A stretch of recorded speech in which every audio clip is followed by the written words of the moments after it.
Greetings from the Philippines. I'm sitting in a lovely three-bedroom house on a street in Sabonga near Cebu.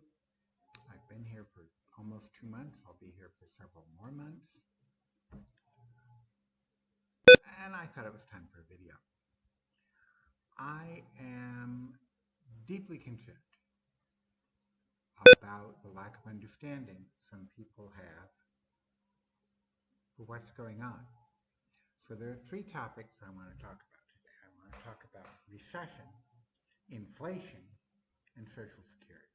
And they sound like they hadn't ought to be recognized, but trust me when I say they are. Number one, recession. The difference between mainstream media analysts and serious analysts who give a flying rat about reality and what's going on and giving decent advice cannot be expressed any more clearly than it was with recession. It was pointed out by Bew of the Fifth Column on his broadcast either yesterday or the day before that literally the day that Trump declared the tariffs on Chinese goods, he predicted a recession on air. It's on record. Now, he predicted it, as did many other people I know, for the end of 2019 or early 2020. And Trump got cover. They were making that prediction based on normal flow of business after something like a declaration of tariffs in 2018. They predicted it for the end of 2019 or early 2020. Well, what happened at the end of 2019? We got COVID. This gave cover to the recession. In other words, oh yeah, there's a terrible recession going on. It's the fault of COVID. And a lot of it was, but you could already see all of the different events building up to the recession before COVID hit. So the recession relates to tariffs. Tariffs have had recessionary or depressionary effects on cultures issuing them, at least for over a century.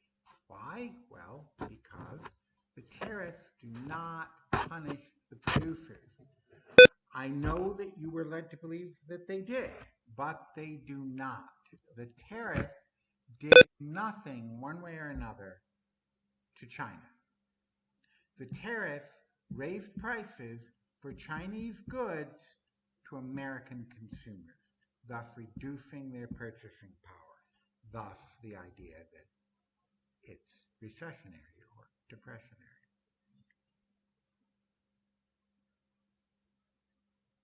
COVID then allowed them to get away with not saying that it was a real recession related to their actions.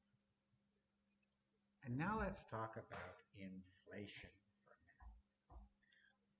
Oh, it's the worst inflation in 40 years. Representative Katie Porter questioning an international banker in front of her committee. Cut no corners in her questions, and he, seeing there was no slack, told her the truth. Inflation historically was the result of plentiful money chasing scarce goods, right? It's not. It's profit taking.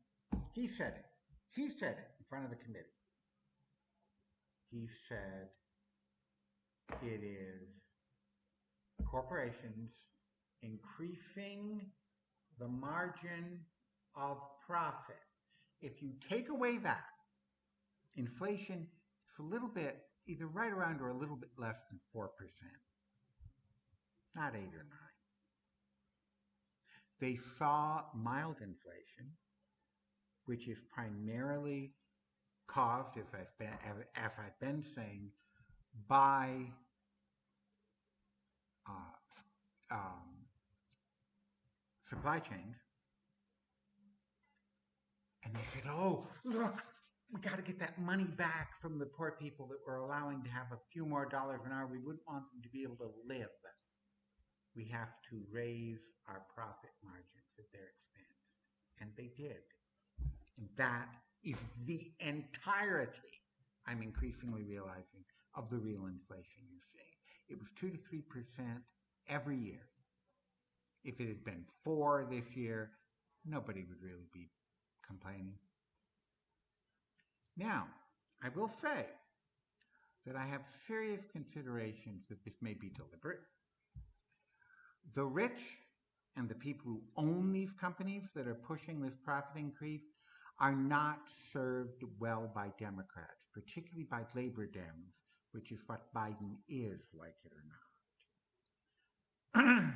If they were, oh, I don't know, willing to illegally collude, not that anyone on the right would ever illegally collude or steal nuclear documents or get caught with their hand in dozens of cookie jars, of course. That was sarcasm, in case anyone missed it. But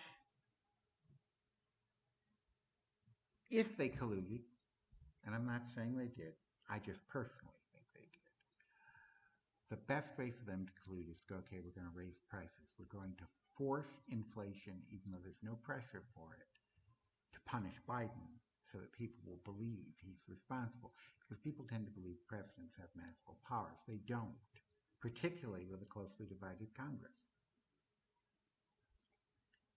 Third, Social Security.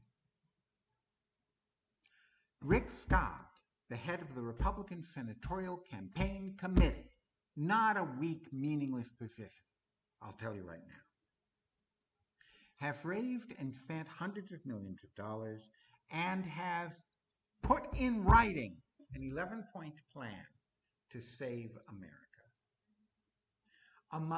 Save. I don't know from what, because we're not really in any danger. That's a fantasy people should get rid of. But he wants to save America. So he's recommending that we tax the poorest people, give more tax breaks to the richest people, and create a situation where Social Security can be rescinded. You know somebody who's on Social Security and doesn't have other income? Maybe they worked 40 years for that Social Security, paying into it for 40 years. He's ready to take it away because he's a multimillionaire and he doesn't care about anyone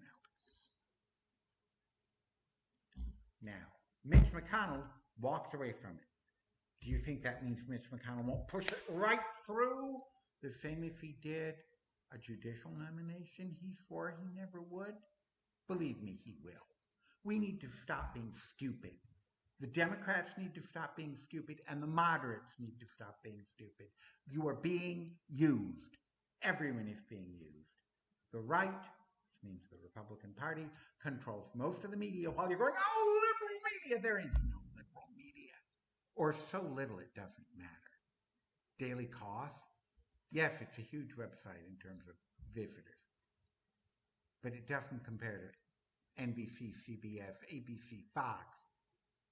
It just doesn't. CNN is hiring right-wing commentators. They know that the majority of the country is not on the right. But they're hiring them anyway because they make noise. And they want to get rid of the middle and the left. The middle and the left. If you look globally, you will find that we have no left-wing party. We have a moderate party leaning slightly right on an international global scale. That's where the Democrats are. And we except for Bernie and AOC and maybe two others. And we have a party so far to the right that it can't be seen from the center. And that's the party I used to belong to. It is not right to say that we have a balanced system. We don't. You can balance the system. But right now, you have to save the system. Not only are they willing to and intend to do away with Medicaid and with Social Security by, if necessary, closing down the global economy, which, yes, if they control just one house of Congress, they can do. They've threatened it before, and they've always backed off. The crowd that's coming in now are not going to back off. They have other interests. One of their interests is making sure that anyone who doesn't look like me, white, very white, holds no power. I'll tell you something. I don't care what color you are. You have more in common with the other people whose rights are being stolen than you do with the plutocrats that are stealing them. I think there's going to be a blue tsunami in November. I'm looking at early turnout numbers all over America. They are beyond anything even in 2020. And they're in urban areas and areas where people don't vote, and huge percentages of people in red states are registering for the first time, and they are generally women, young, or on the left. I see a real chance. We just won. Yes, it's just a seat on a local board in a city in Oklahoma that voted 70% for Donald J. Trump. A white incumbent running for a whatever board it was seat was defeated by an 18-year-old who went door to door and told people to go vote. People who never voted turned out. They voted. He won. We have a Democrat in Congress from Alaska, which is unheard of, and she defeated Sarah Palin. We have seen what appears to be a 7 to 9 point shift from the 2018 midterms to the left, and the 2018 midterms were significantly to the left of the prior midterms or the prior presidential election. But it only works if you look at these things, if you say, I want the Social Security I paid for, I want the Medicare I paid for, I want my government to be taking care of things for me, for my children, for my country. I'm not going to allow them, as they want to do, to steal the right of voters to pick the president. They have a case pending in front of the SCOTUS right now from the Republican Party, members thereof, to eliminate the force of law making states provide electors that represent the majority vote in their state. You think it's bad now? Imagine if states that are heavily gerrymandered at the local state level were permitted to ignore the voters completely. Oh, the Democrat got 1 million more votes than the Republican in Michigan, but we still control the Michigan House and Senate by 1 vote each. We'll send Republican electors. That's what they're talking about.